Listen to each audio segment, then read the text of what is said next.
Hola a todos, en este video estaré explicando la temática de funciones matemáticas y sus aplicaciones. Escogí 3 ejercicios, los cuales están relacionados con la vida cotidiana y lo que sucede en nuestro alrededor. El profesor nos dio a escoger 3 ejercicios con diferentes funciones. Yo escogí 3 funciones, las cuales son funciones cuadráticas, funciones exponenciales y funciones racionales. Bueno, sin más preámbulos, empecemos. Este es mi ejercicio de función cuadrática y empezaré leyéndolo para después desarrollarlo y explicarlo. Trayectoria de un balón. Un balón es lanzado por un campo desde una altura de 5 pies sobre el suelo, a un ángulo de 45 grados con la horizontal, a una velocidad de 20 pies por segundo. Puede deducirse por principios físicos que la trayectoria del balón está modelada por la función. Nos dicen que la función es y igual a menos 32 sobre 20 avos al cuadrado x a la 2 más x más 5. Nos dan un dato importante que dice donde x es la distancia en pies que el balón ha recorrido horizontalmente, o sea, esta distancia. Y nos piden, encuentra la máxima altura alcanzada por el balón, encuentra la distancia horizontal que el balón ha recorrido cuando cae al suelo. Entonces en total tenemos que encontrar 2 distancias, una para poder hallar la altura máxima y la otra para hallar la distancia total cuando el balón toca el suelo. Entonces empezamos. Yo decidí hacerlo por derivadas y A por derivadas y B por la fórmula del estudiante. Entonces, primero, para empezar a derivar hay que determinar o buscar todos los términos que hay en nuestra función, es decir, para qué sirve, para qué se utilizará. Entonces sabemos que en la función hay una constante y que es una constante porque no está multiplicada por x. Por ende, la derivada va a ser 0 porque toda derivada de una constante que no está relacionada con x es 0. Entonces, cabe aclarar que la derivada que vamos a hacer es la derivada de y con respecto a x. O sea, hay que encontrar x para encontrar el resultado de y. Entonces, empezamos con nuestro primer término, menos 32 sobre 400 avos, que ya lo desarrollé. 20 al cuadrado da 400. Entonces, ¿qué se hace para derivar? Primero, para encontrar la derivada, nuestro exponente pasaría a multiplicar, y cuando nuestro exponente pasa a multiplicar, al exponente de x se le resta menos 1. Acá yo lo escribí para que lo tengan en cuenta. Entonces, en este caso, el 2 pasa a multiplicar y x valdría 1. Si fuera x a la 4, pasaría el 4 a multiplicar y x quedaría valiendo 3. Entonces yo empecé con mi ejercicio, 2 por menos 32, 400, medio este número, un número muy alto. Entonces yo lo que hice fue simplificar, cuarta, y me siguió dando un número todavía alto, cuarta, y mi resultado final fue menos 4 sobre 25 avos x. Esa es nuestra primera derivada, nuestro primer término. Nuestra segunda derivada, el segundo término, es de x, y ya sabemos que x es igual a 1, la derivada es 1 de x. ¿Por qué? Primero, porque nuestro exponente, que es 1, va a pasar a multiplicar, quedaría un x a la 0. Sabemos que x a la 0 es igual a 1, y 1 por 1 es igual a 1, entonces nuestra derivada es 1. Listo. Entonces, después de todo eso, sabemos que estamos buscando la derivada en y con respecto a x. Ya tenemos nuestros dos términos, nuestras dos derivadas aquí, y decimos que la derivada en y es igual a la derivada en x, y eso es igual a 0. ¿Pero por qué 0? Porque cuando la derivada es 0, entonces y está en el punto máximo. O sea que cuando la derivada sea 0, y va a tener su altura máxima. Entonces, ¿qué hacemos? Y 0 es igual a nuestra función, de las dos derivadas. Y como sabemos que toda función igual a 0, podemos despejar los números que tenemos que encontrar x. Solo despejamos la función y nos dice que es 6,25 pies. O sea, la distancia va a ser de 6,25 pies. O sea, cuando la distancia sea 6,25 pies, va a tener su altura máxima. Ya sabemos cuánto vale x. Simplemente nos devolvemos a nuestra función, reemplazamos 6,25 y lo que nos dé va a ser la altura máxima. Entonces nos dio 8,13 pies. O sea, cuando la distancia sea 6,25 pies, la altura máxima va a ser de 8,13 pies. Ese es el punto A.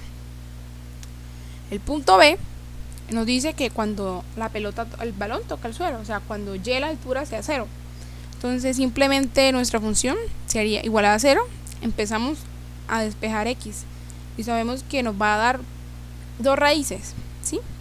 Entonces yo lo hice con la fórmula del estudiante, simplemente reemplacé datos, término A, término B, término C, reemplacé en nuestra fórmula y me dieron dos raíces. La raíz positiva, que es 16,32 pies, y la raíz negativa de menos 3,81.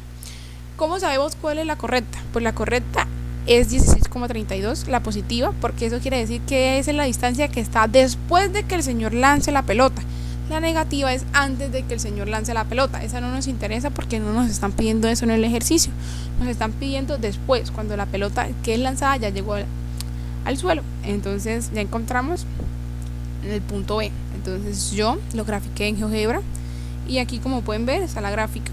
Está, por lo menos de aquí es partida, lanzada la pelota, tiene un punto máximo que acá, como ven, que es de 8,13, y tiene este puntito acá, esta intersección, es la distancia antes de que el señor lanzara la pelota, y este de acá es después de que el señor lo lance, cuando vuelve a caer la pelota. Entonces esa es la descripción de nuestra gráfica de nuestro ejercicio. Entonces pasamos a nuestro segundo ejercicio, que es el efecto Doppler, que ya es con funciones racionales. Bueno, leamos nuestro enunciado. Cuando un tren se acerca a un observador, el tono de su silbato suena más alto al observador de lo que sonaría si el tren estuviera en reposo, porque las crestas de las ondas del sonido están comprimidas más cerca unas de otras. Este fenómeno se conoce como efecto Doppler. El tono observado P es una función de la velocidad v del tren y está dada por, nos dice la función, acá está, PB es igual a P sub 0 por S sub 0 dividida en S sub 0 menos B. Esta información que nos dan acá es la clave para desarrollar el ejercicio. ¿Por qué? Nos dicen que P sub 0 es el paso real del silbato en la fuente, y nos dicen que S sub 0 es la velocidad del sonido en el aire, y nos dicen que supongamos que el silbato tiene un tono de 440. Y entonces ya nos han dado los datos. Entonces lo único que no nos dan es B, sería nuestra incógnita X. Entonces empezamos a graficar porque nos piden. Entonces la pregunta que nos piden como tal en concreto es: ¿cómo puede interpretarse físicamente la asíntota vertical de esta función? Yo empecé a graficar. Aquí está nuestra función. Entonces, cuando la asíntota en Y es 0, o sea, la asíntota horizontal, la asíntota en X vertical es 332 y solo intercepta en un punto, que es 440. Esto yo lo realicé manualmente. Entonces aquí está. Ok, asíntota vertical. Recordemos que para la asíntota vertical se utiliza nuestro denominador, y sabemos que el denominador lo que queremos que nunca valga 0. Entonces simplemente igualamos nuestra función a 0, y el 332 equivale a X. O sea, nuestra asíntota vertical sería 332. Y nos dicen que nuestra asíntota horizontal es 0. Ya sabemos que va desde el menos infinito hasta el infinito. Entonces son números muy grandes porque la velocidad del tren es muy rápida. Entonces números extremadamente rápidos. Entonces simplemente reemplacé los valores en X por números altos para ver cómo disminuía Y. Entonces aquí se puede observar claramente que cada vez que X aumenta, aquí aumenta, Y disminuye. ¿Por qué quiere decir esto? O sea, va a llegar un punto donde X va a aumentar tanto que Y va a valer 0. Entonces esto quiere decir que a mayor velocidad, menor se escucha menos el silbato. Entonces acá vamos a mirar esto. Bueno, el corte con el eje Y, que es 440, igualamos X a 0 y simplemente reemplazamos el 0 en la X, nos dio 0,440, y no hay corte con el eje X. En la función se pudo observar que no había en la gráfica, entonces no. Bueno, el dominio, que que sabemos que va del menos infinito al 332 o del infinito a 332, y el rango que menos infinito a 0 o del 0 al infinito. Bueno, como respuesta es, primero que todo, esta situación es de un contexto físico. O sea, la velocidad del sonido que se maneja es de contexto físico, y nosotros, o sea, para poder encontrar la velocidad total, suponemos que pues la velocidad del tren es de 332 metros por segundo. Entonces, ¿qué pasa si la velocidad fuera eso? Pues el sonido del silbato va a generar un efecto Doppler indeterminado. ¿Por qué? Porque tiene una tendencia del menos infinito al más infinito. O sea, si la velocidad aumenta, el efecto Doppler va disminuyendo, es decir, el silbato se dispersa y no se escucha muy bien. Entonces tengo dos ejemplos con la vida, o sea, con la contextualidad actual, para que entendamos. Si yo estoy en una misión, soy un tripulante, una misión, ya estoy en la nave, hoy es el día de despegue, bueno, estamos, un compañero y yo nos mandaron a revisar los propulsores y todo. Resulta y pasa que en la cabina hay un fallo y se activa la nave para arrancar, y mi amigo tuvo un accidente él va a salir en la salida de emergencia, se activan los propulsores y la nave va a despegar. Yo empiezo a silbar, a pedir ayuda, absolutamente nadie me va a escuchar, primero por el sonido, que pasaría también en el tren. A mayor velocidad, mayor sonido, va a tener mayor ruido. Lo mismo pasaría en la nave. Segundo, los propulsores estarían dando con mucha fuerza para obtener la mayor velocidad. Lo mismo sería en el tren.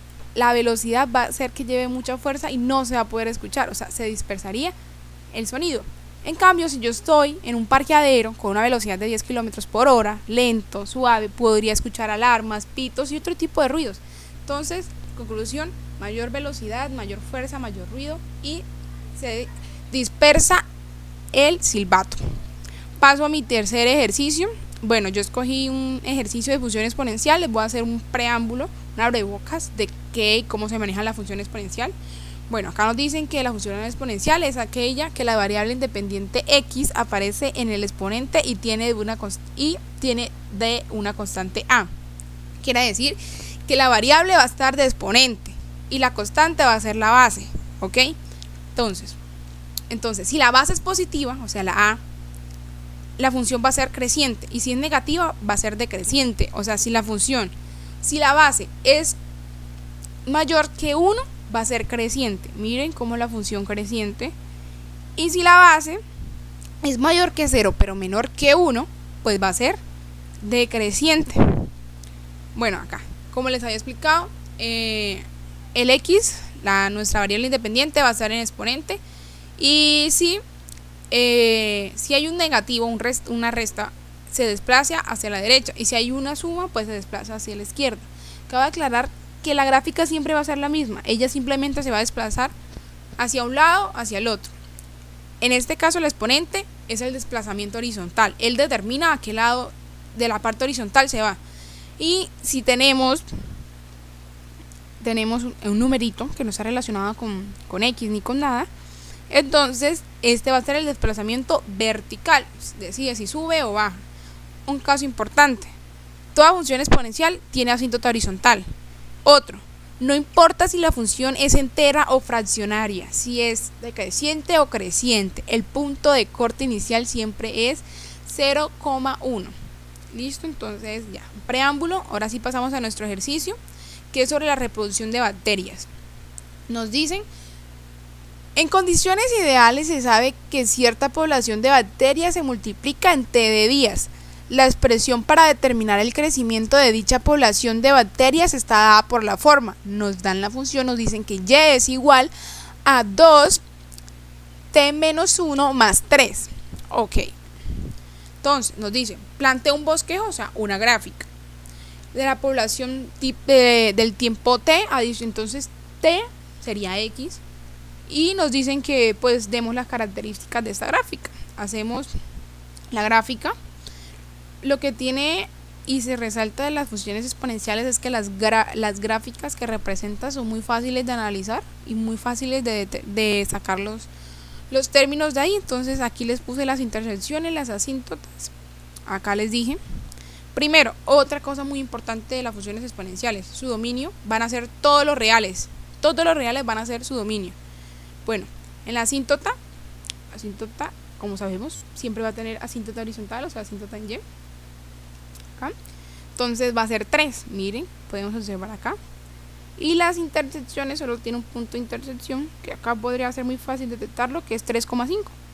Y acá está 3,5. El rango es de 3 al infinito, o sea, esto quiere decir que ella va de 3 hasta el infinito, o del infinito hasta 3. Hasta 3, miremos acá. Bueno, entonces vayamos a lo que nos pide el ejercicio como tal. Nos dice, ¿cuál es el tamaño después de 6 días? Si nos dicen que la t equivale a días, pues simplemente reemplazamos esa t por 6. Entonces ponemos nuestro 6, operamos y nos dice que es igual a 35, o sea, después de 6 días la reproducción van a ser 35 bacterias nuevas. Hay otro, el ejercicio nos pide otro que es, acá nos dice, ¿cuánto tiempo ha transcurrido para que se tenga una población de 1027 bacterias? Entonces simplemente acá ya nos dicen el total de bacterias, o sea, Y equivale a 1027. Entonces 1027 es igual a 2 elevado a la t menos 1 más 3. Simplemente reemplazamos datos y sabemos que cuando podemos despejar, pasamos nuestro 3 a restar porque el 3 no está relacionado con el t ni nada, entonces pasamos a restar, queda 1024. Y yo investigué para poder seguir haciendo el ejercicio. Para despejar este tipo de ecuaciones se utiliza logaritmos. Entonces ponemos que el logaritmo en base 2 de 1024 es igual a t menos 1. Operamos eso en la calculadora y nos da 10 igual a t menos 1. Pasamos este menos 1 aquí a sumar, da 11t. Entonces eso quiere decir que después de 11 días van a existir las 1027 bacterias. Entonces lo que nos pide es ¿cuánto tiempo?